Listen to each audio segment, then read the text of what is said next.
Welcome this evening. Thank you all for being with us. This is Virginia Beach Master Gardener's first gardening talks of 2023. Stacy McGraw will be speaking on shade gardening. A few reminders as you come in. If you are not already muted and haven't turned off your video, please mute yourself and turn off your video. This session will be recorded for future viewing if you would like. And if you have questions, please put them in the chat and we will get to those later on in the program. So again, welcome. Let me tell you a little about Stacy. Stacy McGraw has been gardening in her home in Kempsville for almost 20 years, growing both in the sun and in the shade. Her passion is native plants and creating habitats and food sources for birds and other wildlife. She currently works for Wetlands Watch, a Norfolk-based nonprofit, as the Green Infrastructure Project Manager and the co-coordinator of the Chesapeake Bay Landscape Professional Program in Virginia. She previously served as Education Coordinator and Executive Director for the Virginia Horticultural Foundation. Stacy is a member of the Plant Virginia Natives Hampton Roads Committee and has been a Master Gardener since 2011.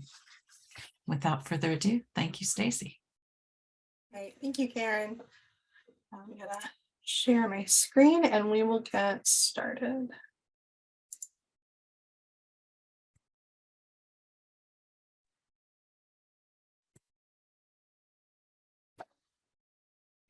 Everybody seeing that okay? Yes, thank you. All right, well, thank you for being here tonight. I've had a lot of experience growing in shade, some of it good, some of it not fantastic. So I'll be sharing some lessons learned with you tonight. The first thing to this now a support. Sorry, my bricks slide is not there. We go. I don't So know the first thing together. Susie Smith, can you please mute yourself? Thank you. The first thing to understand about shade is that we classify it in terms of how much light the area gets. So we look from dense to full shade, which is no direct light throughout the day. It's going to appear dark. It's usually under multiple tree canopies where your canopy layer is layered. Sometimes underneath very thick shrubs or really thick tree canopies. And then we move through the different variations of that until we get to part shade. Each one of them receives their own unique source of light. So bright shade is going to really be mostly reflected light. And you're going to find that underneath trees that have been limbed up and the light is actually coming in from the sides rather than so much directly from above. Dappled shade is going to be that light that filters through a tree canopy. And then part shade can actually be part sun. So it's going to have up to 3 to 4 hours of direct sun throughout the day. This is going to be the most variable and sometimes the trickiest to get right. And then down in the forefront, where the pink question marks are, we don't really know what that is. In this particular moment in time when the photo was taken, it was in full sun. But at different times of the day, it may have a little bit more shade. So that may be a full sun area, or it may be a part shade, part sun area. The lesson to take away from that is that as you assess your garden for where plants should be placed, you need to look throughout the day and from season to season to get an idea of what the light conditions really are in any particular spot. The other way that we classify shade is has to do with soil moisture. And we look at whether or not it's moist or dry. So Stacey, we have some who are unable to see your screen. I'm able to. I'm not sure. Okay, let me stop and reshare and see if we can fix that.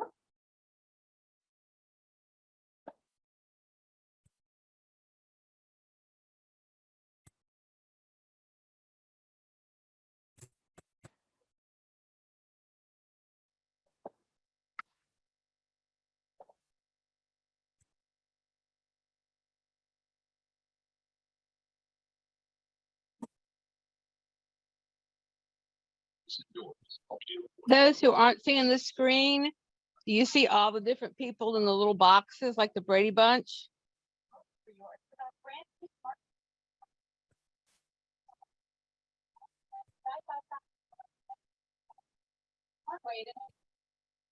Okay, how are we doing now?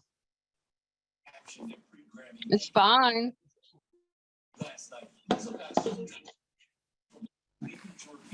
Still okay? Yes. Okay. Thank you.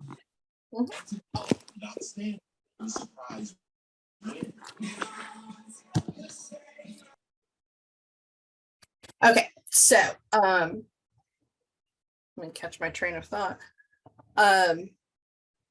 So we classify as well as the type of light that we get, also whether or not the shaded areas are going to be moist or wet. And this has as much to do with plant selection as the amount and type of light that an area gets. So moist shade is usually going to be areas that the shade is actually coming from a vertical structure, so walls or fences, the side of your house, but not something that actually blocks rainfall. The edge of tree canopies, smaller trees and shrubs that maybe aren't taking up as much water or their canopies aren't as large, and around deep rooted trees that are going to leave more soil moisture available in that top layer. Unless you're in a drought situation, these usually don't require a lot of supplemental irrigation once plants become established. The other side of that coin is dry shade. Dry shade may be the most challenging place to grow. At least it's been one for me. You're going to find this around the base of very large trees, especially ones that are very shallow rooted.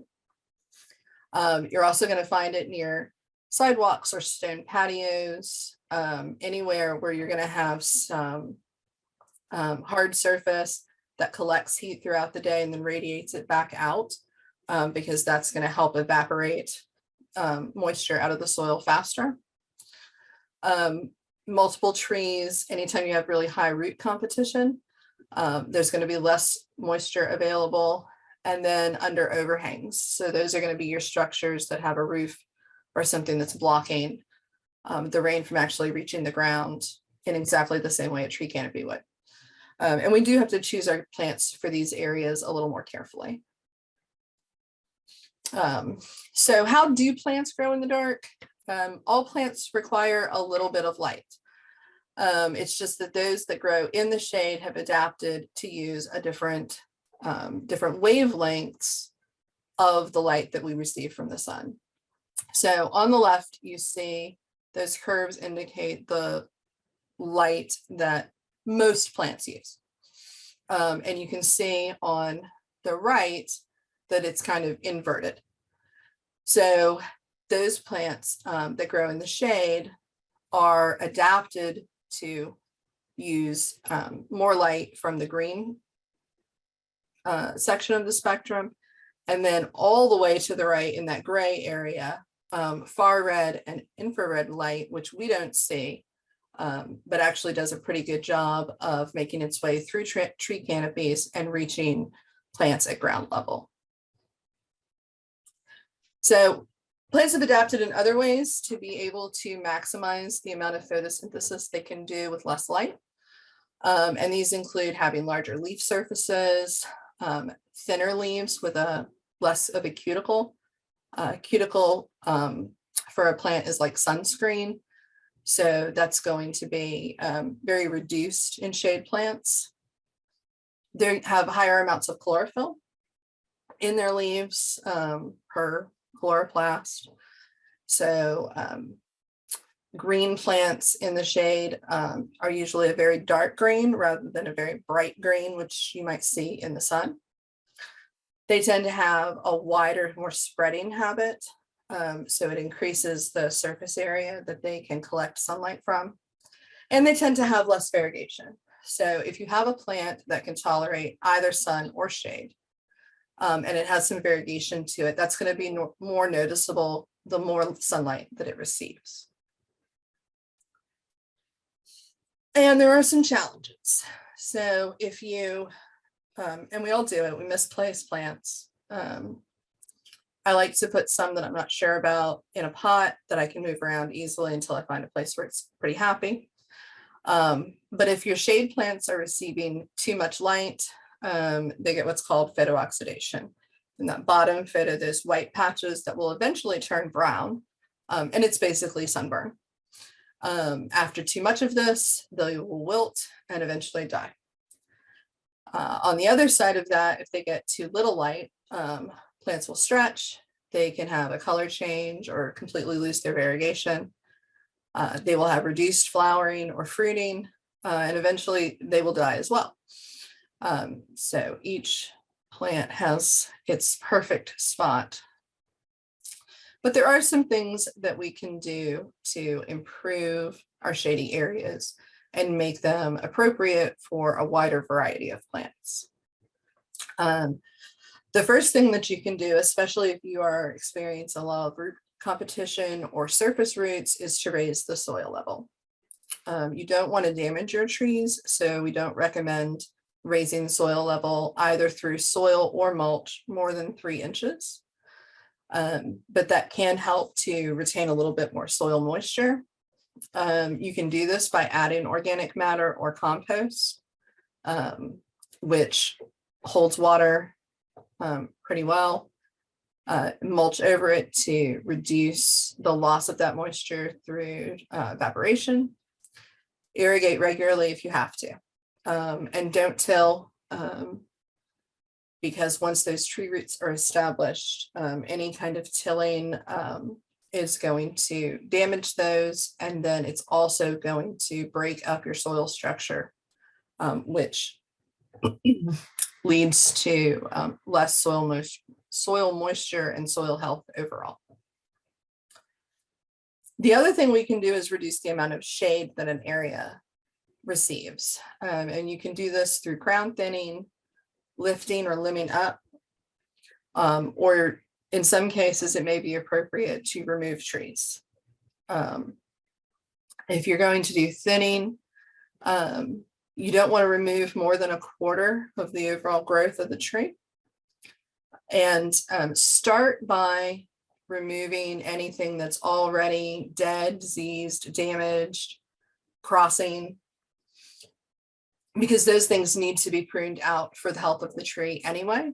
And see if that gives you the results that you're looking for before you start pruning away healthy tissues. And for limbing up, that's going to be removing those lower branches to let light come in from the sides.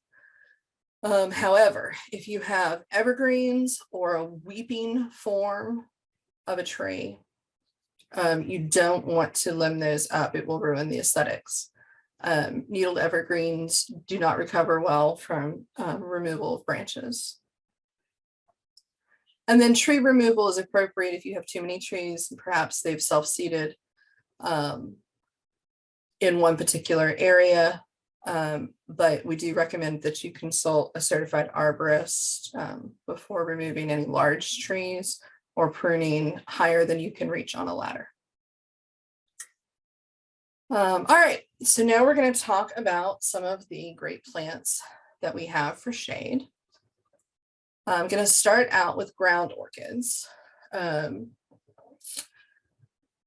These are a spring bloomer. They will grow in dry or moist shade, but they do need it to be pretty bright. They won't tolerate full shade.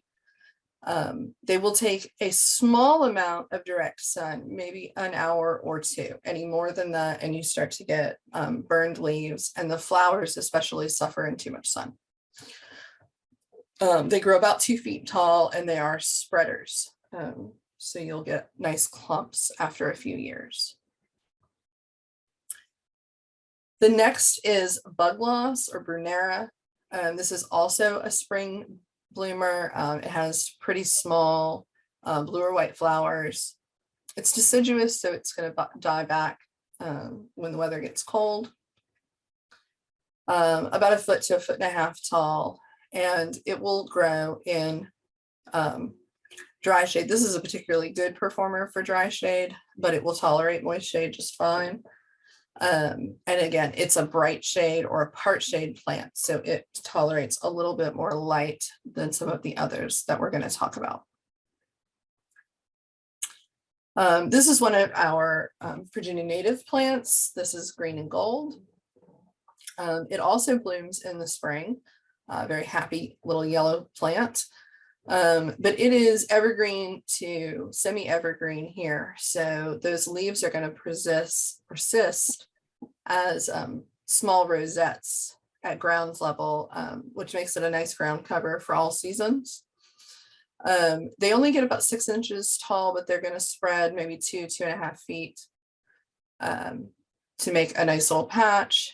And these are all very good for dry shade. They will be okay in moist shade. And these are also a bright shade to part shade plant, so they can take a couple hours of sun each day.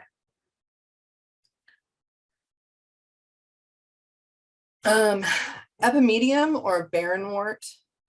These come in a variety of flower forms. Some of them look like spiders. They come in a lot of different colors. Depending on the variety that you have, these may be deciduous or evergreen. They do fill out fairly quickly to make a pretty good ground cover. And they vary in height depending on the cultivar. So most of them have new growth that's like a pink or reddish color, so it gives you some extra color in the springtime. They do okay in dry shade, but they would really prefer moist shade. They really like full shade. They will tolerate bright shade. And if you put them in part shade, meaning that they get more than 2 hours of sunlight per day, they will need some supplemental water to stay looking their best. This is one of my favorite plants for shade. This is coral bells. It's great for all seasons because it's, I don't know what you call an evergreen plant that isn't green, but we'll go with evergreen. There's a wide range of foliage colors for this plant. Some of them either are or are bred from Heuchera villosa, which is the US native, the Eastern US native to Virginia. And depending on the cultivar, they can do either dry or moist shade. I've had good success with both, but they need a little bit more light. So a bright to a part shade setting is great for them. One caveat about this plant is that it is relatively short-lived. So the closer to the species that you get, the longer lived the plants are. And once you start to get into a lot of the cultivars, you may only get 3 to 5 years out of them before they'll just disappear.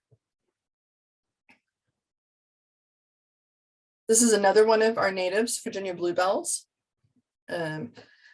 It's what we call a spring ephemeral. It's deciduous and actually will usually go summer dormant. So the leaves will come up, the flowers will bloom. They're there for a couple of weeks and the flowers fade. And then when the heat of summer comes around, the plant will disappear completely and you won't see it again until the next spring, occasionally the fall. They get about 2 feet tall and they have this is not a cultivar. The flower colors are what occurs on the native plant. This prefers moist shade, but will tolerate dry shade as long as it's not super dry. And it does want a little bit of light, so bright or part shade is best. A very similar looking plant is pulmonaria or lungwort.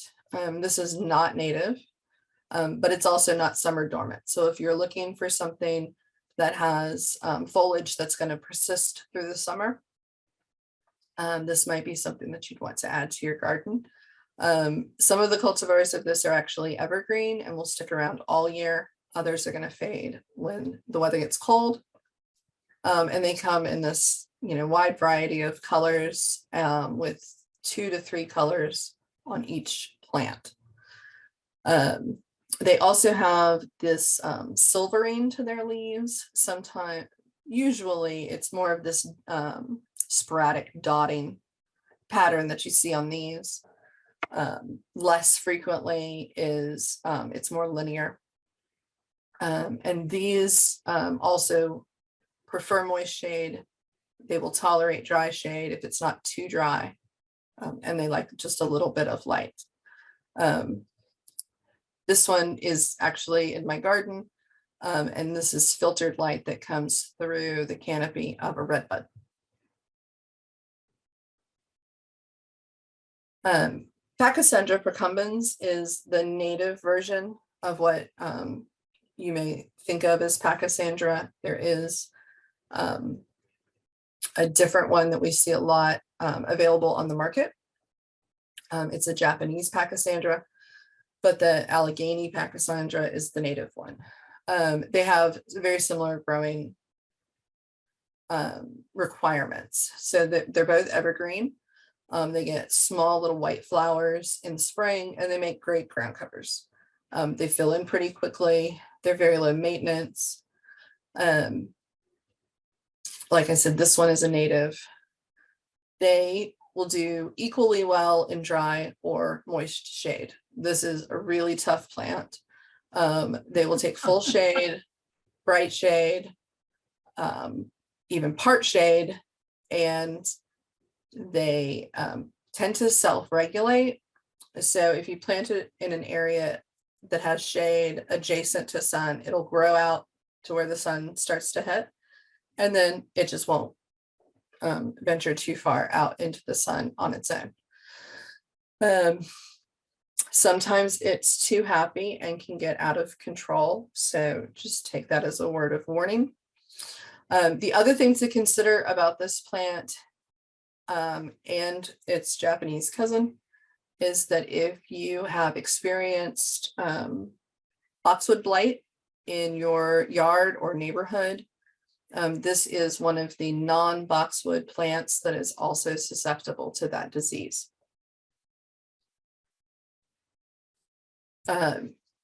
So then we get into one of my absolute favorite plants. This is mayapple. It's a native, and I took this just after it rained. These really like moist shade. Not standing water moist, but pretty much anything up to that. They'll be quite happy. These also tend to go dormant in the summer, but if they're in full shade with sufficient water, they usually persist until it gets too cold. They will take all the shade that you can give it, and they will take bright shade, getting some of that reflected light in from the side, but they will wilt and ultimately die in direct sunlight at all. So the most that these get are the little flecks, and I have these under 2 layers of canopy. The top layer is elderberries, and then there's a gardenia that is shading it from the other direction. So they're in this little pocket of darkness in the yard that they really enjoy. Another US native, this is Bowman's root. This plant will take some part shade, but it tends to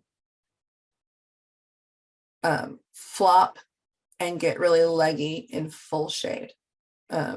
So this is truly a part shade, part sun plant. If you want it to have this upright, bushy kind of form.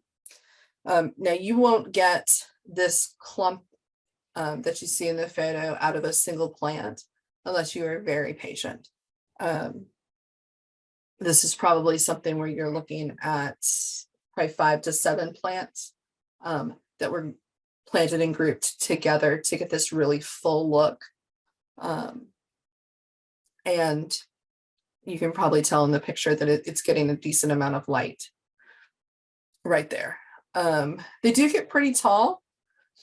These can get up to 4 feet, but they're usually going to hit in around 3 feet tall. The native variety has white flowers, but there are some cultivars that have some pink. And then the leaves turn a really nice red in the fall before they fall and the plant goes dormant. You don't really think about sedums as being a shade plant, but this one is native to our area and really prefers a part shade setting. They tend to wrinkle and burn in the sun, in full sun. They are evergreen and mat forming, so they make a very nice ground cover in shady areas, as long as it's moist. Also, maybe not what we think of when we think of sedums, who usually do very well in dry sun. But they have these clusters of little white star-shaped flowers that come out early in the spring and persist until the beginning of summer. So you probably get 4 to 6 weeks of bloom time out of these. Hosta, I think everybody thinks of this as a shade plant. There are a few cultivars that have come out that will take some more sun, but they really do best in part shade.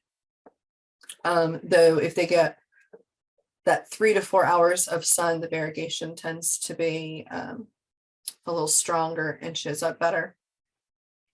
These range in size from, you know, tiny 6 inches wide up to 5 to 6 feet wide.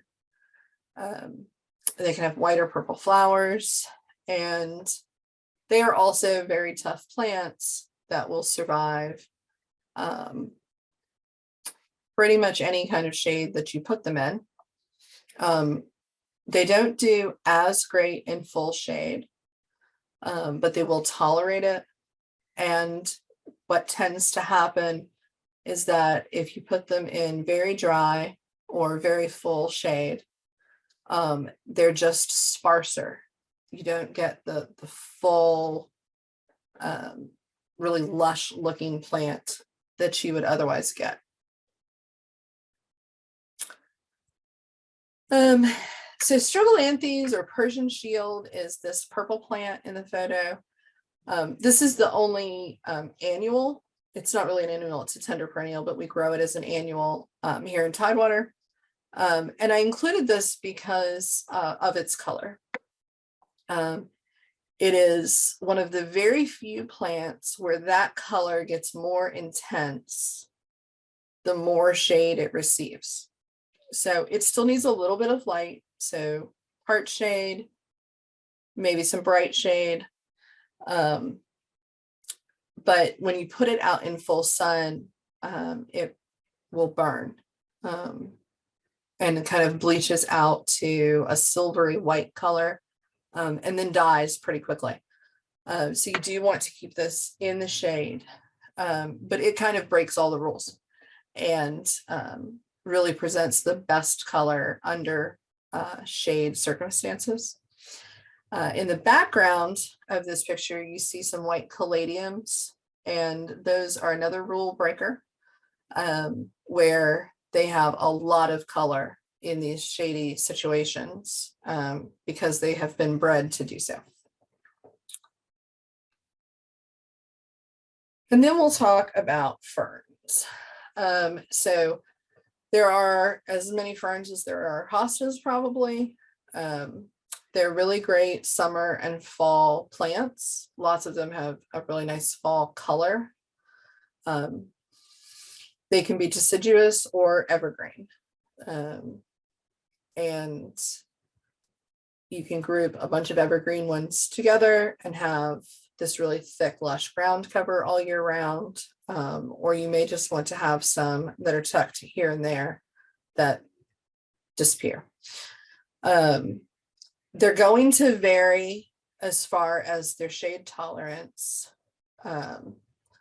based on the type of fern that they are. The ones shown here are, so we have a Japanese painted fern, and a lady fern, and Sertonium, I forget the common name of that one. But they are all fairly moist shade ferns. Most of them fall into that category, but there are a couple genus of ferns. Diropterus is one that really prefers dry shade, but that is the exception. Moist shade and dense shade is the best situation for these. But they will take bright shade or just a little bit of sun throughout the day.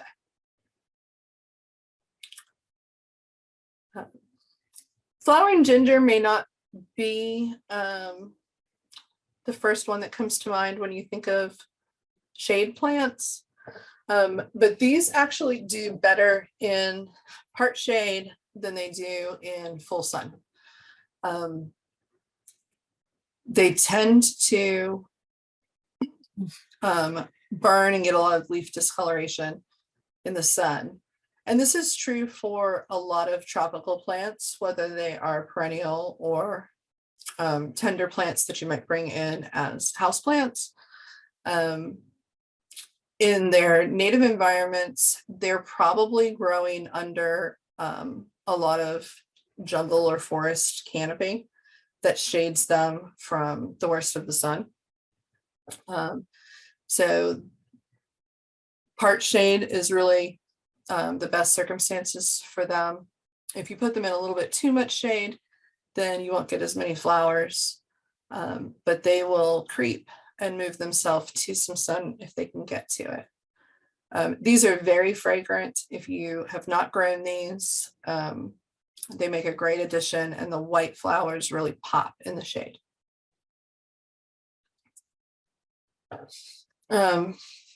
This is probably a less common hellebore. If you're familiar with the Helleborus orientalis, which is the very colorful ones, with the pinks and the whites and the dark purples, this is a slightly different one. The flowers are green, which you may not think would stand out in the garden, but these bloom at a completely different time of year than most other things in the garden. So these are going to be winter and early spring. Mine are blooming now and have been for several weeks. They're evergreen, so you have this nice foliage that persists, and the flowers will stay really until late spring, into the beginning part of summer, where they start to form some interesting seed heads. They get about 3 feet tall, maybe a little bit less. They will reseed in your garden, and you will have lots of babies to share, so keep that in mind when deciding where to put them. And these are one of the best dry shade plants that I have ever grown. I have a situation in my yard where I have a mature red maple that sucks up every bit of water that comes anywhere near it. It has extensive surface roots, and it is almost impossible to dig a hole even to put a daffodil bulb around this tree. The roots are so thick. Luckily, I put in these hellebores when the tree was much smaller, and I could still dig a hole, and they've done wonderfully, and they've spread and they have filled in around this tree that I have struggled to find other things that will do well at all. And then we have Farfugium, or Ligularia, as some of you may know it, leopard plant. It comes in a few different forms. This is the spotted form, which I think looks fantastic in shade because those spots stand out. There is a solid one. There are some that have curly leaves. They look a little bit like parsley, except really big. So it's very interesting. It blooms in the winter. Very bright yellow flowers that come up above the foliage by maybe 6 to 12 inches. And then they have some interesting seed heads, fluffy little seed heads. The plants are evergreen. If they're in too much sun, they may go dormant and kind of wilty, but properly sited in the shade, they do fantastic. And they do prefer moist shade and then bright or part shade. If you put them in too much shade, they stop flowering.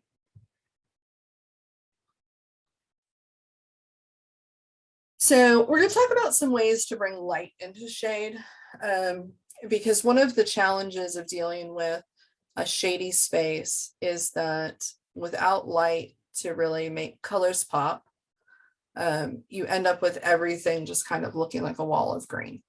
And a way to combat that is to look at different textures and different foliage colors that you can bring in that are going to provide some contrast at different times of the year.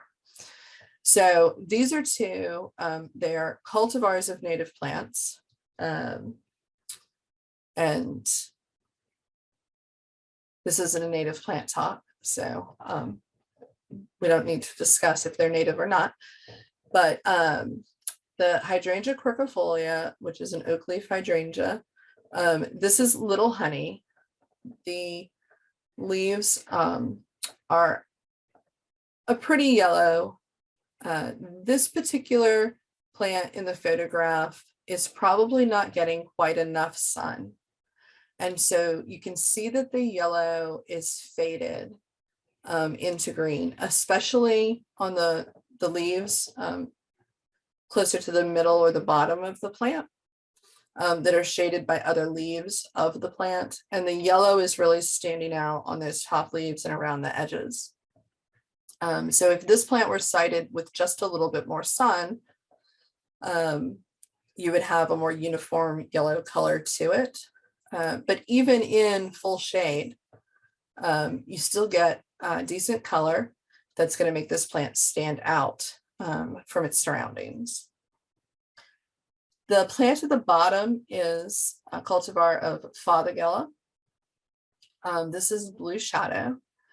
And the leaves on this come out in different shades of, they come out blue and then they mature into different shades of green, ultimately ending up as this almost coppery green.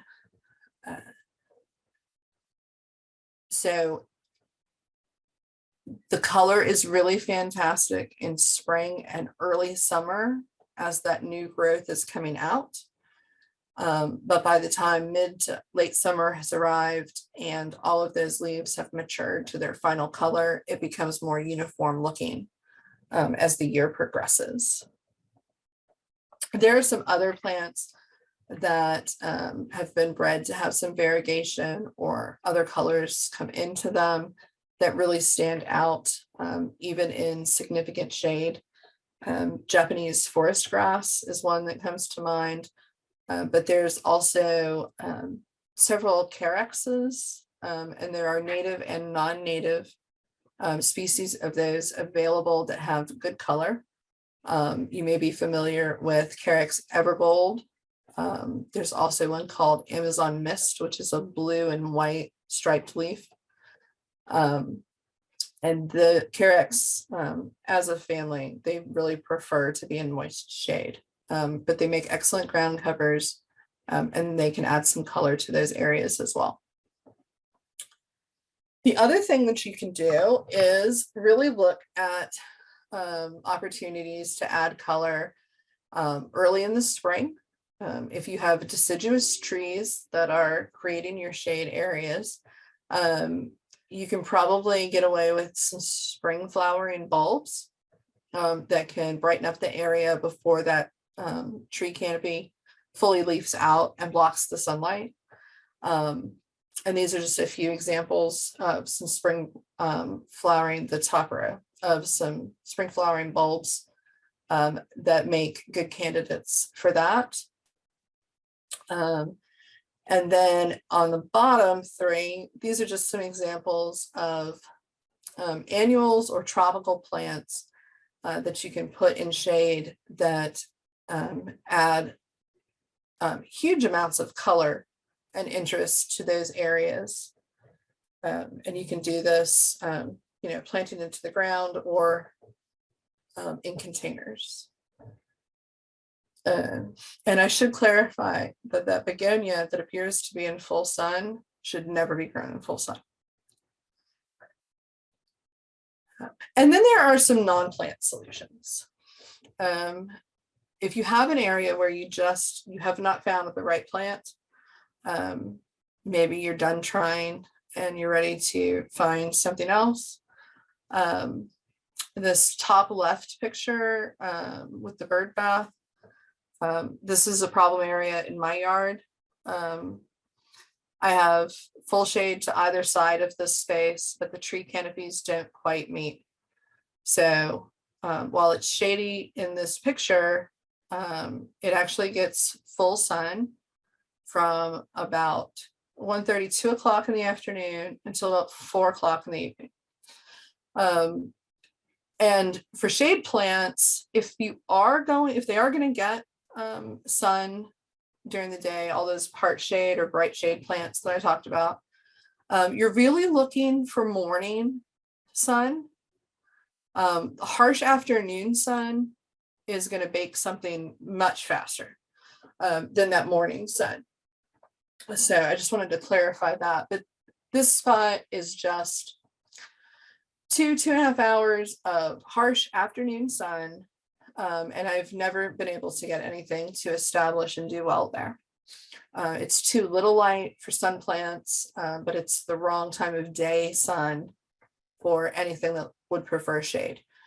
So I've put some little stepping stones. Well, they're actually not little, they're pretty big size stepping stones into this area. And I've just made it a way to get in and take a look at some plants that are a little bit more up close. And I've surrounded it with plants that either have fragrant flowers that I want to access. You can see at the far end of the stones, that's flowering ginger. So that's one way to deal with it. Just below that, you see a more formal patio or seating area that can be placed in a shady area. If you're going to do that, just be careful that you're not installing something that's going to damage your tree roots. You could go with a piece of garden art to jazz up an otherwise dark shady spot, or you can grow in containers. Containers have the wonderful benefit that you can control what happens to them. You can give them more water or less water. You can change their soil. You decide how big or tall or what color. You can really create the ideal environment for the plant that you want to grow in a container. And obviously, there are some things about the container that the plant is going to decide. You don't want to put a tree in a teacup, but outside of that, you can get really creative and make something that's going to stand out in your shady spot and bring out some of your garden's personality. And with that, I am done, and we'll answer some questions. Okay. We had a question about 6B ferns for 6B. Can you provide some examples of ferns that work in our area, which is 8A, so that this person can check to see if they would work in 6B? And great presentation. Thank you. Absolutely. Do you have a preference for native or non-native? It's not specified. So some of the ferns that do really fantastic, and just a little bit about them. Autumn ferns are very hardy ferns, and they have really good fall color. They turn like a orangey reddish gold. Cinnamon fern, I'm not sure if it will grow in 6B, but it's worth checking. Of all the ferns, it probably has the best fall color. It turns a bright yellowy orange. And is a really stands out, and it is not evergreen because it changes color, but it does persist through the winter, so you get that color display for a long time. Christmas fern is, and cinnamon fern is native, if that does matter to you. Christmas fern is another native that is semi to evergreen, and it stays for a long time, or it's fairly hardy. Holly fern would be another one that I would look at. Most of your Japanese ferns, so painted ferns and lady ferns and those kinds of things, are have a little bit more hardy. Yeah, so there's some to get started with. Okay, a comment that ants move this person's stinking hellebore seeds all over, so they get new surprises. They love them, and remark that it's not hard to remove the seedlings. No, it's not at all. In fact, it's on my list of things to do very soon. But I have some that were deposited in I have a gravel patio close to that red maple tree. And we went with like a pea gravel rather than something hard, because it will adapt around the roots and I don't have to worry about the roots lifting paver stones or anything like that. I have 5 or 6 little hellebores popping up in there. So, and this is like 3 inches of pea gravel. I meant it when I said that they will tolerate dry conditions. Okay, this person has a ground-mounted solar array and is in need of a plant that is dry and is good in dry and full shade. So it's an overhang that they're looking to find plants for. Okay. So the hellebore that we were just talking about works well in that condition. And it's evergreen, so it will give you year-round coverage.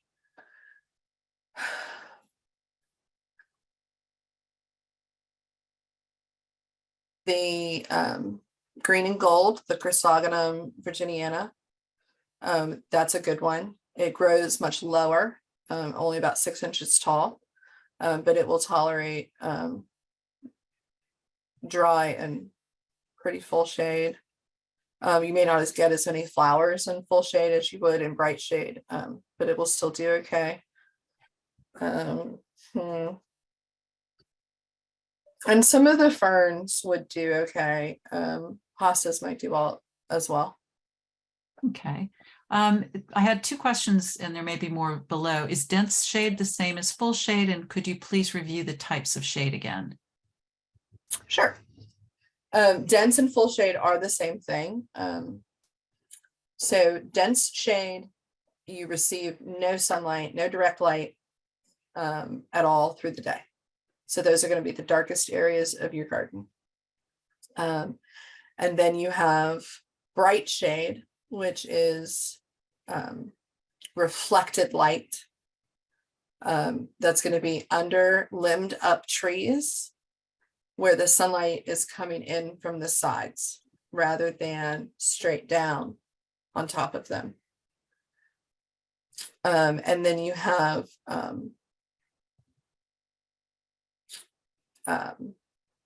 speckled filtered light that comes through the tree canopy. So what we commonly refer to as sunflex, where you just get dots of sunlight through the leaves. And then there's part shade, which is also part sun. So it's going to have 3 to 4 hours of direct sunlight, but preferably morning sunlight throughout the day. Okay, thank you. Also, where do you purchase most of your perennial shade plants? And lovely garden comment. Well, I guess it's a good time to put in a plug for Master Gardener plant sales. Ours is May 6th and 7th. And I try to shop all of the Master Gardener plant sales in the area. They have a very good selection. I also, I shop at the normal plant stores that everybody goes to. The Virginia Living Museum on the other side of the water from here, I'm in Virginia Beach, has a couple of good plant sales every year, and they have a pretty good selection of native plants. So if that's important to you, and they have a relatively huge native shade section that I really like to go to. Okay. Can you recommend a book or books on shade plants? I can. Give me 1 second. There is an author who writes about shade extensively, and her first name is Karen, and I'm just perusing to find her last name. Chapman, Karen Chapman. She's written 3 or 4 really good shade plant books. One is called Foliage First, and it talks about shade, but it also talks about establishing foliage as the background of your garden, so that even when you're in a non-flowering period, things retain their structure and still look good. So I highly recommend that book. Okay.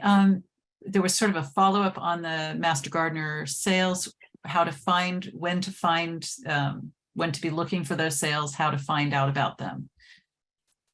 For our sale, Facebook and our website, vbmg.org, is the best way to keep up with that. And I imagine the same would be true for the other Master Gardener units in the area. And if there are Master Gardeners from other units, please feel free to chime in with when your sales are going to be. Can you recommend native plants that flower and are deer resistant for shade? No. I'm sorry, not off the top of my head. Very few things that are native are also deer resistant, because deer are also native to this area. What I can say about native plants is they tend to recover faster because they've evolved deer pressure. So if you want to send an email to Master Gardeners, I'll do some research and find a better answer for you. Someone said, I didn't see any primroses. I love their bright early spring colors. And this person said they didn't do well with those until they installed them near the bird bath where they get extra water. Yeah, and I've never grown primroses, so I can't really comment on how well they do. Someone else mentioned creeping sweetbox is somewhat hard to find, but also great in the shade. Yes, it is. And as the name suggests, it has fragrant flowers. It's a little slow growing, so if you're looking to fill in an area very quickly, it might not be the best choice, but if you have some patience and can wait maybe 5 years to get a nice stand of it, it's an excellent plant. And it comes in different forms. So there's the very short one, and then there's one that's a little bit taller. So just be careful that you're getting the right one for the area that you want it in. Someone suggested that daffodils survive deer. And yes, but they are not native. No. Chesapeake Master Gardener plant sale is April 28th and 29th in Great Bridge. So thank you for letting us know. It's a great sale. Some said deer might not prefer some things, but they'll honestly eat anything. Mm-hmm. Hellebores apparently are, per one of our callers, hellebores are deer and rabbit resistant. Again, not native.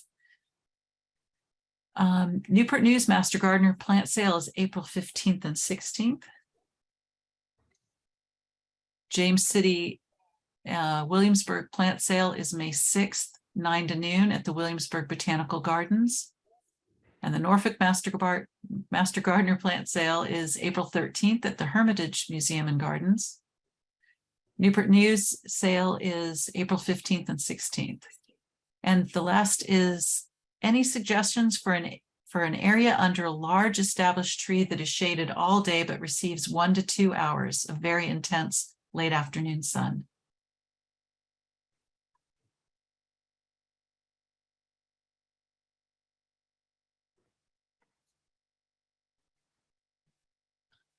So my solution was to put down stepping stones, but that's not a fantastic solution for your circumstance. If it were me, I would probably look at maybe using some containers and try some things out where you can move them around until you find something that seems to like it. But keep the containers on the dry side so that it mimics the soil conditions that they would go into if you did plant them into the ground. Or maybe you find that you just like the containers and you don't have to struggle with it as hard. Afternoon sun and shade are really, really difficult. Okay, someone suggested perhaps Veronicastrum for that late day sunspot. Yeah, that might work pretty well.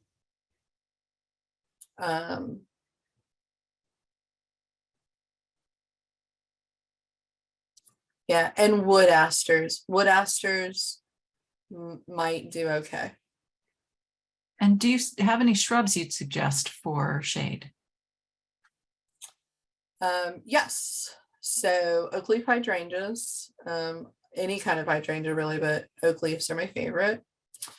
Fothergillas are fantastic.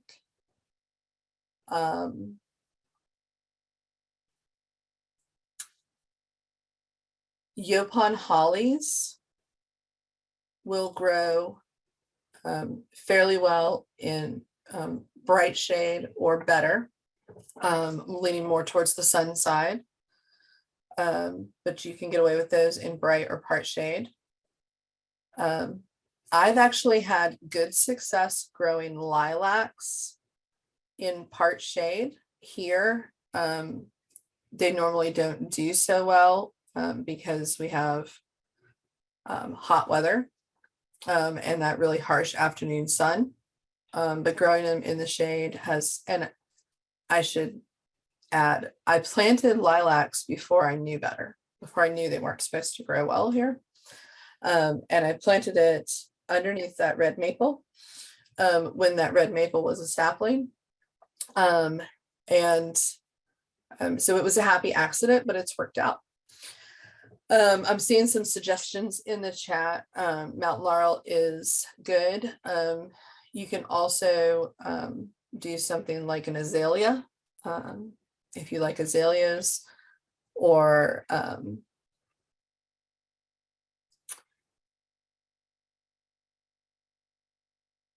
there's a shrub called Calycanthus.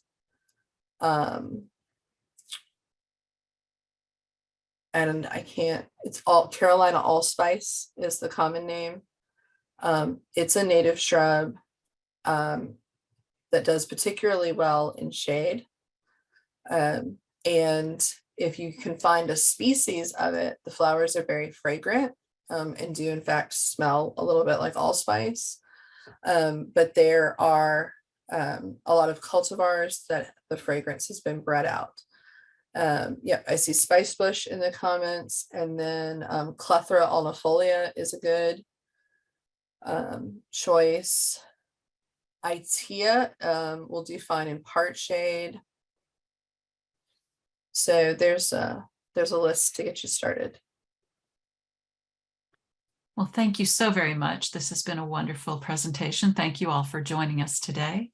And please come on March 6th for our talk on pruning flowering trees and shrubs. Jason Heiser will be our speaker at 7 p.m. on March 6th. Thank you so much for joining us today.